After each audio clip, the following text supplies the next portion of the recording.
Hello friends, last lecture में अपन बात कर रहे थे वर्ल्ड एग्रीकल्चरल रीजियंस की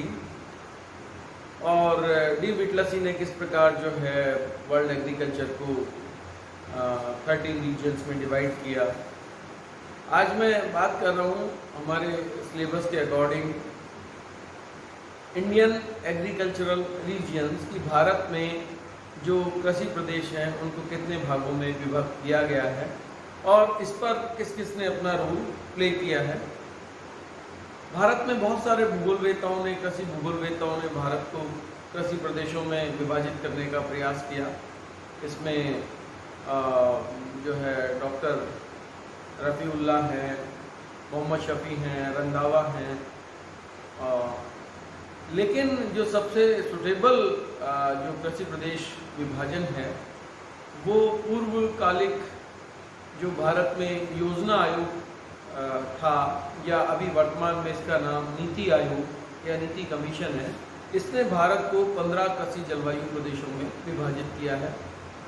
और ये जो 15 कृषि प्रदेश भारत में जो योजना आयोग या नीति आयोग द्वारा बताए गए हैं या दिए गए हैं, ये जलवायु के अनुसार है और इसमें विभिन्न प्रकार की जो भारत के भूमि पर जलवायु पाई जाती है वो एक विशेष प्रकार के कृषि प्रदेश के रूप में उभर के सामने आता है। तो बड़ा सुस्पष्ट रूप से भारत के कृषि प्रदेशों का विभाजन जो है जलवायु के आधार पर, और नीति आयोग या योजना आयोग प्लानिंग कमीशन ने जो इसको विभाजित किया था वो 15 इसके प्रदेश हैं, जिसमें हिमालय को उन्होंने 2 भागों में विभाजित किया, पूर्वी हिमालय और पश्चिमी हिमालय। पूर्वी हिमालय और पश्चिमी हिमालय का जलवायु क्षेत्र अलग अलग है, जिसके कारण 2 स्पष्ट कृषि प्रदेशों के रूप में उभर के सामने आता है। इसके बाद इन्होंने जो है गंगा को 3 कृषि प्रदेशों में विभाजित किया, ऊपरी गंगा, मध्य गंगा और निचली गंगा, यानी upper Gangetic plain, middle Gangetic plain और लोअर गैंगेटिक प्लेन। इसके अतिरिक्त जो 2 अन्य नदियों के मैदान हैं, चाहे वो ब्रह्मपुत्रा के हों और चाहे वो इंडस या उसकी सहायक नदियों के हों, इनको इन्होंने ट्रांस गैंगेटिक रीजन या पार गंगा कृषि प्रदेश के रूप में स्थापित किया। तो इस प्रकार 4 जो रीजन हैं ये उत्तरी मैदानी क्षेत्र के जो हैं पाए जाते हैं। इसके बाद इन्होंने सुस्पष्ट रूप से राजस्थान के जो डेजर्ट एरिया है उसको लिया है, और राजस्थान का जो डेजर्ट एरिया है वो अपने आप में, और ख़ास तौर से यहाँ पर जो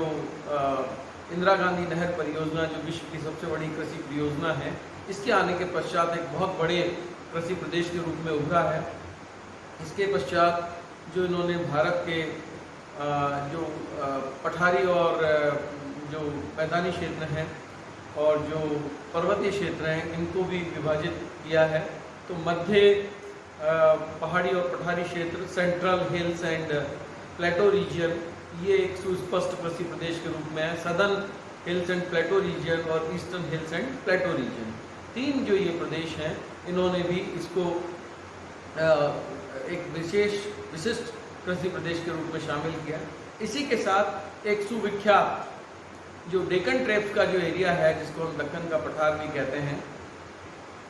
ये संपूर्ण महाराष्ट्र,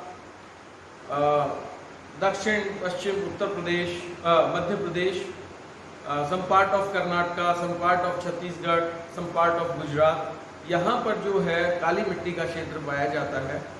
और ये काली मिट्टी जो है बेसिकली बेसाल्ट से फॉर्म हुई है। तो ये एक अलग जो डेक्कन का जो पार्ट है ये अलग विस्तृत कृषि क्षेत्र के रूप में उभरा है, और ये अपना एक विशेष महत्व भी रखता है, जो खास तौर से गन्ना और कपास, कॉटन और शुगर केन के लिए मशहूर है। यहाँ सबसे ज़्यादा जो है इसी की खेती की जाती है। इसके पश्चात गुजरात का मैदान, जो गुजरात के उत्तर पूर्वी हिस्सों में जो मैदान पाया जाता है, यहाँ पर भी एक बहुत सुविख्यात कृषि प्रदेश के रूप में विस्तृत हुआ है। इसके पश्चात अगर मैं बात करूँ तो भारत के जो पूर्वी और पश्चिमी तटीय मैदान हैं, खास तौर से अगर मैं पूर्वी तटीय मैदान की बात करूं तो गोदावरी, कृष्णा, कावेरी जो नदियां हैं, महानदी जैसी जो नदियां हैं ये अपने साथ जो है एलुवियल सॉइल को लाती हैं और अपने डेल्टाई रीजन में जो है इसको जमा करती हैं, जिसके कारण यहाँ पर उन्नत कृषि प्रदेश का निर्माण हुआ है। और संपूर्ण जो पूर्वी घाट प्रदेश है, जो पूर्वी तटीय मैदान है, यहाँ पर जो है एक उन्नत कृषि खास तौर से चावल की। और दक्षिण में अगर हम देखें तो ये कावेरी के डेल्टा में तंजौर गार्डन्स के रूप में सुविख्यात विश्वविख्यात कृषि प्रदेश के रूप में जाना जाता है। जबकि अगर हम पश्चिमी तट को देखें तो पश्चिमी तट जो है तटीय मैदान जो है गुजरात से लेके और गोवा तक थोड़ा संकरा है, लेकिन फिर भी यहाँ पर काफ़ी कृषि की जाती है। लेकिन गोवा से लेकर के और कन्याकुमारी तक यानी केरला, संपूर्ण केरला इसमें शामिल है और गोवा शामिल है, कुछ कर्नाटका का भाग है, जहाँ पर काफ़ी विस्तृत कृषि क्षेत्र के रूप में ये उभर के सामने आया है। और यहाँ इस पूरे तटीय मैदान में जो है चावल, मसाले, गन्ना, केला और काजू जो है इनकी कृषि की जाती है। तो इस प्रकार जो केरला का जो तटीय मैदान है, यहाँ पर इनलैंड वाटर भी पाया जाता है, जिसको हम यहाँ पर जो लगून लेक्स हैं वो काफ़ी अंदर तक पाई जाती हैं। तो केरल जो है एक विख्यात कृषि क्षेत्र के रूप में जाना जाता है। तो इस प्रकार अगर हम देखें तो ये भारत के जो विभिन्न कृषि प्रदेश हैं, इनमें जलवायु का अपना एक रोल है, जिसके कारण इनकी जो फसलों की जो पैदावार है वो विशेष रूप से पाई जाती है। और इसके अतिरिक्त जो लास्ट हम देखते हैं वो है द्वीपीय समूह, जिसमें अंडमान निकोबार, लक्षद्वीप और दूसरे जो छोटे आइलैंड्स हैं, यहाँ पर जो खेती की जाती है। कुल मिला के अगर मैं इसको सीधे शब्दों में कहूँ तो भारत में जो विभिन्न जलवायु क्षेत्र है, चाहे वो कम वर्षा के हों, चाहे वो अधिक वर्षा के हों, चाहे वो सामान्य वर्षा के हों, और मानसून आधारित हों या वो सिंचाई के ऊपर आधारित हों, या वो सदाबहार नदियों से सिंचित हों, चाहे वो बड़ी जो है मैदानी क्षेत्र जिसमें मिट्टी का अत्यधिक जमाव पाया जाता है, जहाँ भूमिगत जल की उपलब्धता पाई जाती है, वो हो या तटीय फिर मैदान हो। इसके अंदर जो है भारत में पाई जाने वाली मिट्टियाँ, भारत में जो जलवायु क्षेत्र है, उनके आधार पर कृषि का एक विशेष जो है स्वरूप पैदा हुआ है, जिसके कारण ये सुस्पष्ट कृषि प्रदेश भारत में पाए जाते हैं। और इनको विभाजन की दृष्टि से हम देखें तो 15 भाग इनके किए गए हैं। इसमें मुख्य रूप से अगर हम जलवायु को देखते हुए इसको अगर हम हिमालय के क्षेत्र को बांटते हैं तो हिमालय में 2 प्रदेश। अब इसके पीछे अगर हम देखें तो एक बहुत बड़ा जलवायु कारण है कि पश्चिमी हिमालय महाद्वीपों से महाद्वीपीय जलवायु रखता है, शुष्कता पाई जाती है, वर्षा की मात्रा न्यून होती है। जबकि पूर्वी हिमालय और जो पश्चिमी हिमालय उच्च अक्षांशों में स्थित है, जबकि पूर्वी जो हिमालय है वो निचले अक्षांशों में स्थित है। समुद्र से उसकी काफ़ी समीपता, खासतौर से बंगाल की खाड़ी के समीप पाया जाता है। वर्षा की मात्रा जो है अत्यधिक प्राप्त होती है, तापमान अधिक पाया जाता है, जिसके कारण यहाँ जो स्नो लाइन है वो काफ़ी ऊपर यानी 4200 मीटर के आसपास पाई जाती है, जबकि वेस्टर्न हिमालय की जो स्नो लाइन है वो 3800 मीटर के आसपास पाई जाती है। इसके कारण यहाँ जो पैदा होने वाली वनस्पति या फसलें हैं उनमें भी अंतर पाया जाता है। और यही कारण है कि पूर्वी हिमालय क्षेत्र जो है वो अधिक तापमान के कारण, उच्च वर्षा के कारण जो है चाय के लिए पूरे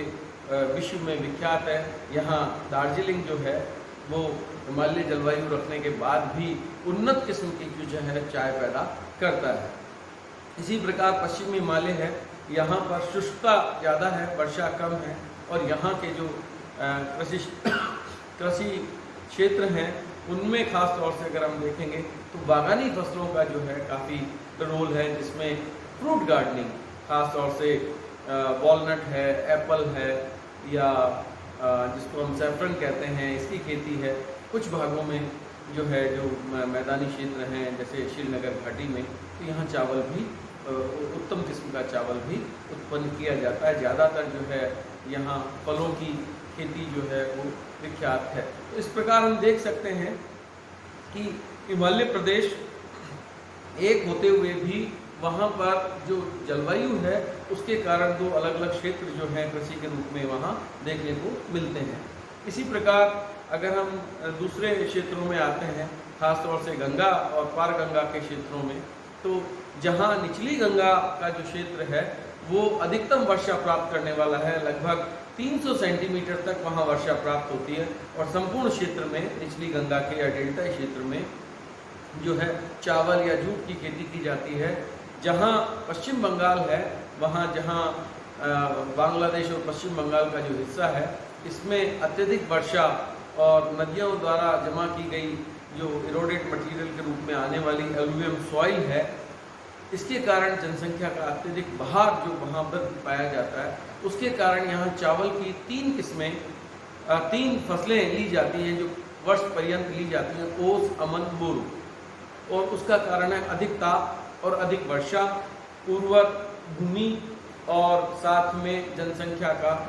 जो भाग है उसके कारण सस्ते श्रमिकों की उपलब्धता। तो ये एक स्पष्ट कृषि क्षेत्र के रूप में हमारे को देखने को मिलता है। जबकि अगर हम अपर गंगा की बात करें, जिसका अधिकांश भाग उत्तराखंड में है और उत्तर प्रदेश के उत्तरी भाग में पाया जाता है, यहाँ पर जो है तराई रीजन भी आता है, यहाँ पर भी चावल की खेती है, कुछ भागों में मक्का और गेहूँ भी उगाए जाते हैं। तो ये जो है काफ़ी क्षेत्र ये मैदानी कम है और यहाँ पर जो है गेहूँ काफ़ी मात्रा में, जबकि मध्य गंगा जो है इसका अधिकांश भाग बिहार और उत्तर प्रदेश में पाया जाता है और ये भारत के बहुत बड़े कृषि फसल उत्पादक क्षेत्र के रूप में जाना जाता है। अगर मैं पार गंगा की बात करूं तो इसमें जो है पंजाब, हिमाचल प्रदेश का कुछ भाग, हरियाणा जो है आते हैं और इसके साथ ही अगर हम देखें तो ब्रह्मपुत्रा की जो घाटी है उसमें आसाम और पश्चिम बंगाल का ऊपरी भाग जो है वो भी आता है। इसमें पंजाब जो है वो नाम से विदित है, 5 नदियों के द्वारा सिंचित भूमि है और ये सिंधु या इंडस की सहायक नदियां हैं। ये अंततः पाकिस्तान में जो है सिंधु में विलीन हो जाती हैं। लेकिन इसका जो इन नदियों के माध्यम से भारत का सुविख्यात एक नहरी तंत्र जो है वो यहाँ पर है। यहाँ पर जो भाखड़ा, सतलज जो नदियाँ हैं इनके द्वारा जो है पानी को रोक करके और नहरें निकाली गई हैं। भाखड़ा इस एरिया का सबसे बड़ा जो डैम है वो इन नहरों को पानी सप्लाई करता है। इसके पश्चात अगर हम देखें तो इसके कारण से पंजाब अपने आप में खास तौर से खाद्यान्न फसलों में एक बहुत बड़ा उत्पादक क्षेत्र है। यहाँ पर जो है रबी में गेहूँ और जो है जो पैदा किए जाते हैं, जबकि खारिफ के अंदर चावल अधिक पानी चाहने वाली भूमि है। पंजाब में वर्षा भी कम होती है, पर सिंचाई की जो सुविधा है नहरों के माध्यम से, उसके कारण यहाँ काफ़ी ज़्यादा चावल पैदा किया जाता है। और इसके अतिरिक्त जो है गन्ना ये भी काफ़ी जो है पंजाब में पैदा किया जाता है। इसके अतिरिक्त जो है मक्का है, ज्वार है, बाजरा है और ख़ास तौर से जो पंजाब अपने सरसों के लिए भी जाना जाता है। सरसों का बहुत बड़ा जो है उत्पादक केंद्र है। कपास यहाँ बहुत ज़्यादा उपजाई जाती है। उसके आधार पर जो है यहाँ जो है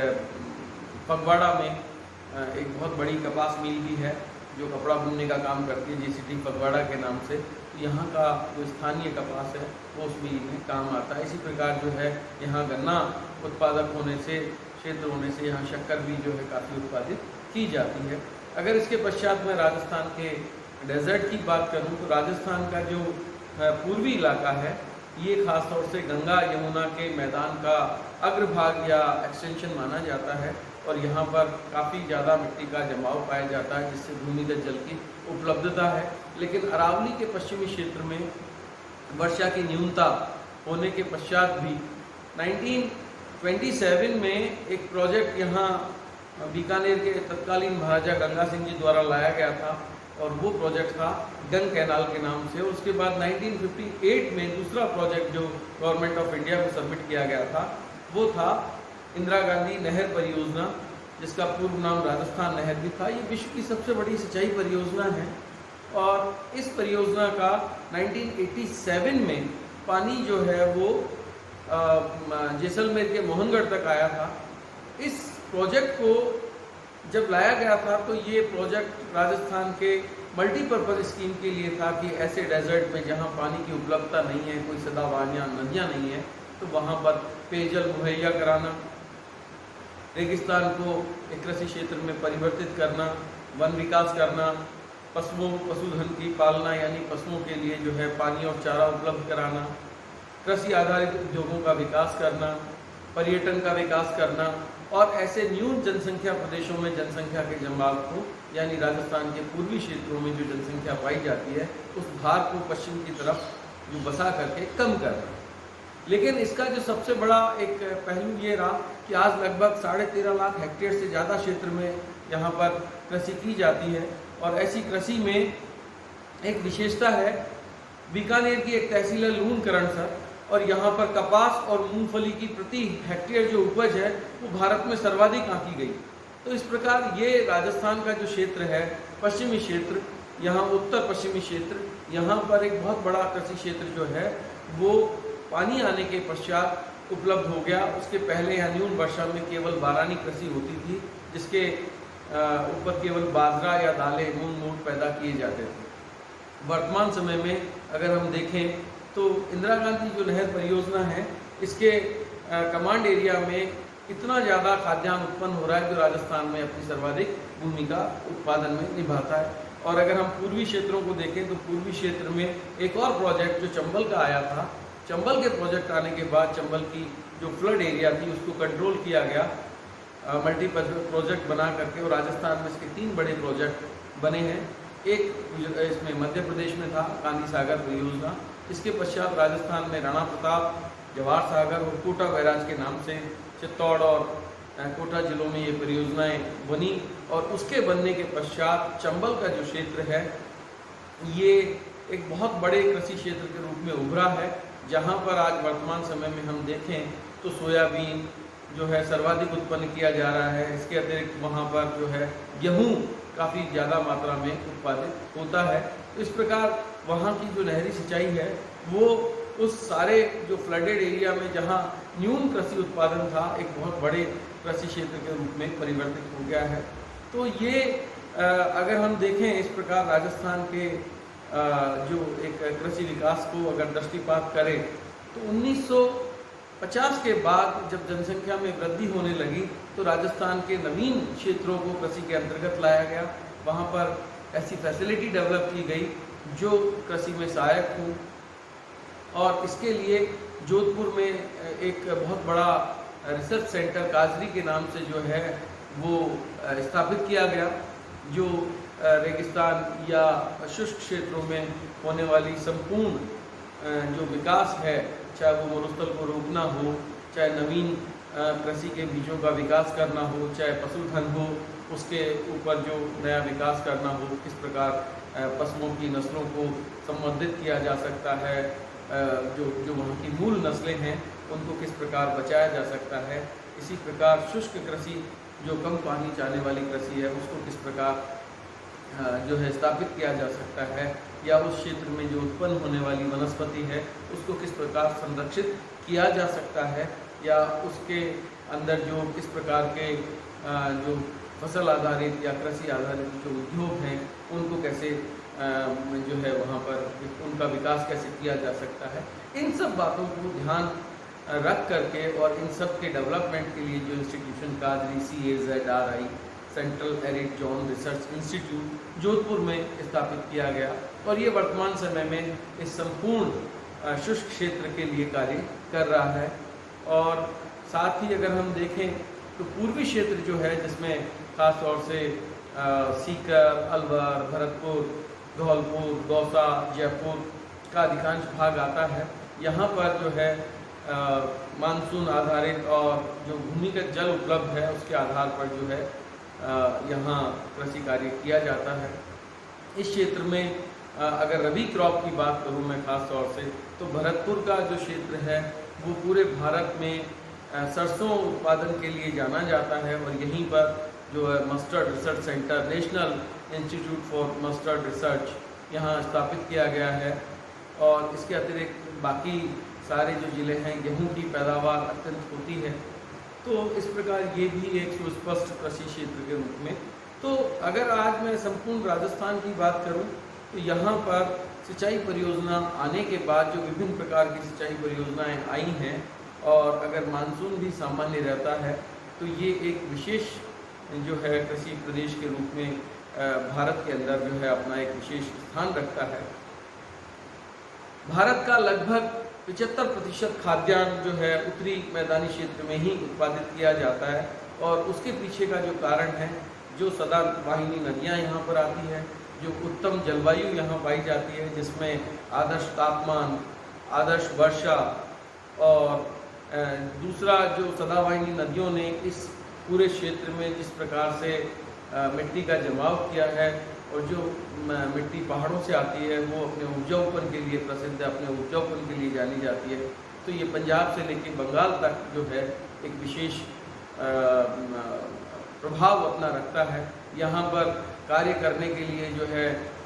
जनसंख्या उपलब्ध है, मानव श्रम की कोई कमी नहीं है, और सबसे बड़ी बात कि ये पूरा क्षेत्र जो है समतल है, जिसके कारण यहाँ कृषि में जो है आसानी से मशीनीकरण उपलब्ध है। यातायात की सुविधाओं की वजह से यहाँ जो रेल, बस और जो जलमार्गों का जो यातायात उपलब्ध है, जिसके कारण कृषि क्षेत्रों का विकास हुआ है और कृषि उत्पादों को बाजार तक पहुँचने में सहायता मिलती है। तो इस प्रकार हम देख सकते हैं कि भारत में जो कृषि जलवायु क्षेत्र हैं, जो नीति आयोग ने विभाजित किए हैं, वो बहुत ही ज़्यादा ध्यान में रखते हुए किए गए हैं कि किस प्रकार से इस क्षेत्र को जो है किस जलवायु के आधार पर वर्गीकृत किया जा सकता है और जो दूसरे से भिन्न होता है। अगर मैं पार गंगा के दो क्षेत्रों की बात करूँ, एक तो मैं पंजाब की कर चुका हूँ, दूसरे की अगर मैं बात करूँ आसाम में ख़ास तौर से, तो वहाँ भी जूट और चावल जो है दो कृषि, बाकी क्षेत्रों में पहाड़ी ढालों पर जो है चाय के बागान जो है संपूर्ण रूप से देखने को मिलते हैं, क्योंकि वहाँ पर जो है वर्षा की मात्रा उच्च है, तापमान में तेज़ी है, जिसके कारण जो है चाय के लिए एक आदर्श परिस्थितियाँ उत्पन्न होती है, भूमि ढालू है। लेकिन मैदानी क्षेत्रों में खास तौर से असम के मैदान में जो है ब्रह्मपुत्रा के कारण, और दूसरा वहाँ वेटलैंड भी काफ़ी है, जिसके कारण धान या चावल आसानी से उगाया जाता है। तो आप इस प्रकार देख सकते हैं कि भारत के जो कृषि जलवायु क्षेत्र हैं 15, उनको किस प्रकार हम देख सकते हैं। अगर हम दूसरे रूप में इसको देखना चाहें तो एक के बाद एक अगर मैं इसको ये कह सकता हूँ कि स्थान जो है कोई भी विशेष वो अपने कृषि के लिए इसलिए जाना जाता है कि उस जलवायु क्षेत्र में, जैसे राजस्थान आज है, तो राजस्थान में जो है सर्दियों में तापमान में कमी आती है, जिसके कारण यहाँ से उष्णकटिबंधीय फसलें उत्पादित की जाती हैं। लेकिन खारिफ क्रॉप जो है, खारिफ में यहाँ मानसून की बारिश होती है और उसके पश्चात जो है तापमान में भी तेज़ी होती है, तो यहाँ पर विभिन्न प्रकार की जो फसलें हैं, जैसे गन्ना है, कपास है, बाजरा है, मूंग, मोठ, चावल है। चावल राजस्थान में दो हिस्सों में पैदा होता है। एक जो बासमती प्रकार का चावल है वो गंगानगर, हनुमानगढ़ और बीकानेर जैसे क्षेत्रों में उत्पादित किया जाता है, जबकि कोटा और बांसवाड़ा क्षेत्रों में जो है दूसरे प्रकार का चावल उत्पादित होता है। तो इस प्रकार ये एक विशेष कृषि के क्षेत्र के रूप में उभरा है, और भारत में इस प्रकार आज जो जनसंख्या भारत में है उसकी आपूर्ति के लिए, उसके खाद्यान्न आपूर्ति के लिए भी क्षेत्र विशेष को जो है विकसित किया जाता है। 1959 में 69 में जब भारत में जो है पाकिस्तान के साथ 1965 का वॉर जब हुआ, उसके पश्चात लाल बहादुर शास्त्री जी जब प्रधानमंत्री थे, और उनके देहांत के बाद जब मिसेस गांधी भारत की प्रधानमंत्री बनी, तो उन्होंने भारत के खाद्यान्न आपूर्ति के लिए जो है आत्मनिर्भर बनने के लिए एक बात पर बल दिया था, वो था वैज्ञानिक और तकनीकी प्रगति। और उस वक्त जो CSIR, Indian council of agricultural research, उसके जो डॉक्टर स्वामीनाथन थे, उनसे भारत में खाद्यान्न आत्मनिर्भरता की बात कही, और भारत में जो मैक्सिको से शुरू होने वाली हरित क्रांति जो थी उसको लागू करने के लिए कहा गया। और 1978 आते आते ये खाद्यान्न आपूर्ति के लिए भारत जो है अपने अन्न उत्पादक क्षेत्रों में, खास तौर से गेहूं और चावल के उत्पादन में आत्मनिर्भर हो गया। तो हरित क्रांति के फलस्वरूप भी भारत में नई जमीनों को कृषि के अंतर्गत लाया गया, सिंचाई सुविधाओं में विकास किया गया, तकनीकी क्षेत्र के रूप में मशीनों का उपयोग, नवीन जो आयाम जिसमें खास तौर से उर्वरक, कीटनाशक, खरपतवार नाशक, इनका उपयोग और इसके मार्केटिंग सिस्टम को डेवलप किया गया। तो इस प्रकार भारत के अगर कृषि प्रदेशों को हम देखें तो एक सुस्पष्ट विभाजन रखते हुए जो है कृषि भारत की जनसंख्या को किस प्रकार खाद्यान्न आपूर्ति कर सकती है, इस बात पर बल दिया गया था। और ये योजना आयोग के जो 15 जो कृषि क्षेत्र हैं जिनको विभाजन किया है, उसका जो मुख्य आधार है वो भी यही है कि भारत की जो जलवायु है उस जलवायु के आधार पर जो विशिष्ट कृषि क्षेत्र उत्पन्न हुए हैं और उनको किस प्रकार से और अधिक विकसित किया जा सकता है, उसके विकास की जो भूमिका है उसमें स्थानीय जो सरकार है या जो केंद्र की सरकार है उसका क्या रोल है और वो किस तरह की सुविधाएं वहाँ, जैसे भूमि सुधार एक बहुत बड़ा कार्यक्रम था जो भारत में चलाया गया ताकि जो बंजर ज़मीनें हैं, जो ऊसर ज़मीनें हैं, जो खराब हुई, जिसमें अल्कलाइन सलाइन सॉइल्स है, उनको किस प्रकार से जो है ट्रीट किया गया। और बहुत सारी जो दूसरी कृषि समस्याएं थी, जैसे आज गंगानगर और पंजाब में या हनुमानगढ़ में ये जो नहरी सिंचाई के कारण जो समस्या उत्पन्न हुई है, जिसको हम सेम समस्या के नाम से भी जानते हैं, इसको भी ट्रीट करने का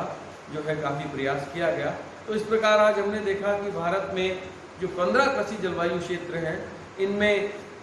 पश्चिमी और पूर्वी हिमालय का,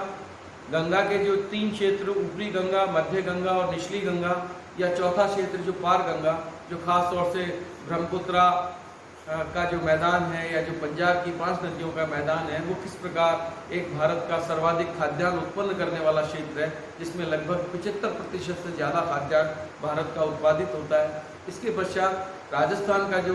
मरुस्थल है उसमें किस प्रकार इंदिरा गांधी नहर के आगमन के पश्चात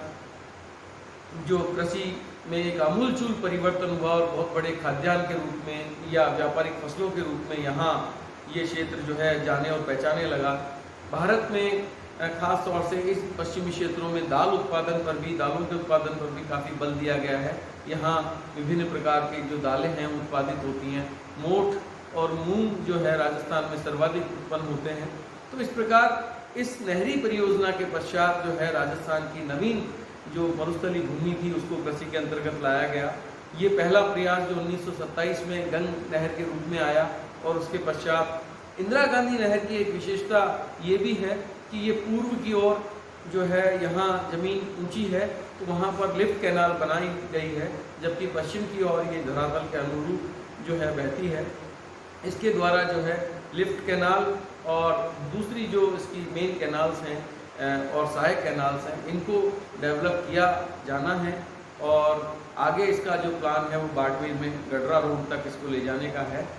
इसी प्रकार चंबल का जो प्रोजेक्ट था वो पूरा होने के पश्चात जो है चंबल में जो विभिन्न प्रकार की परियोजनाएं काम कर रही हैं उनके द्वारा उन्नत कृषि का जो विकास हुआ है, खासतौर से बूंदी और कोटा क्षेत्र में। इसमें भारत में सर्वाधिक सोयाबीन जो है उत्पन्न करने वाला क्षेत्र बन गया है। यहाँ अन्य फसलों के रूप में गेहूं का बड़ा उत्पादक क्षेत्र है। तो इस प्रकार राजस्थान को हम देखें तो 1950 के पहले का राजस्थान कृषि के रूप में और वर्तमान में जो राजस्थान है उसमें काफ़ी बड़ा परिवर्तन देखने को मिलता है। और ये परिवर्तन जो है यहाँ की सिंचाई सुविधाएं जो उपलब्ध होती हैं या हुई हैं उसके पश्चात ही देखने को मिला है। और न्यून क्षेत्रों में जब जनसंख्या को बसाया गया है तो वो भी उस कृषि को और कृषि आधारित उद्योगों को, पशुपालन को, साथ ही वन विकास या चारागाहों का विकास, ये सब जो है इसके पश्चात ही हुआ है। इस प्रकार राजस्थान अपने आप में जिसको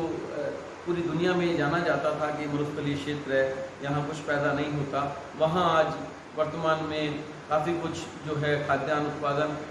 देखने को मिल रहा है और भारत में अपना एक विशिष्ट स्थान रखता है। एक कहावत भी है कि भारत में एक मुस्लिम शासक हुए थे शेरशाह सूरी और उन्होंने एक बार मेवाड़ की राजधानी जोधपुर पर अपना एक अटैक जब किया था और वो लगभग हारने वाले थे तब उन्होंने एक बात कही थी कि मुट्ठी भर बाजरी के लिए मैं हिंदुस्तान की सल्तनत खो देता। यानी इस प्रोजेक्ट के पहले केवल यहाँ बारिश में बारानी फसलें, जिसमें खास तौर से बाजरा मुख्य फसल के रूप में था, उत्पादित की जाती थी। तो इस प्रकार जो राजस्थान या गंगा नदी के जो भाग है, 4 जो कृषि क्षेत्र हैं या जो हिमालय के जो क्षेत्र हैं, इनके ऊपर आज हमने बात की। बाकी के जो कृषि क्षेत्र हैं भारत के, उसके ऊपर कल अपन बात करेंगे नेक्स्ट लेक्चर में। Thanks a lot. उम्मीद करता हूँ आपको समझ में अच्छे से आ गया हो। Thank you.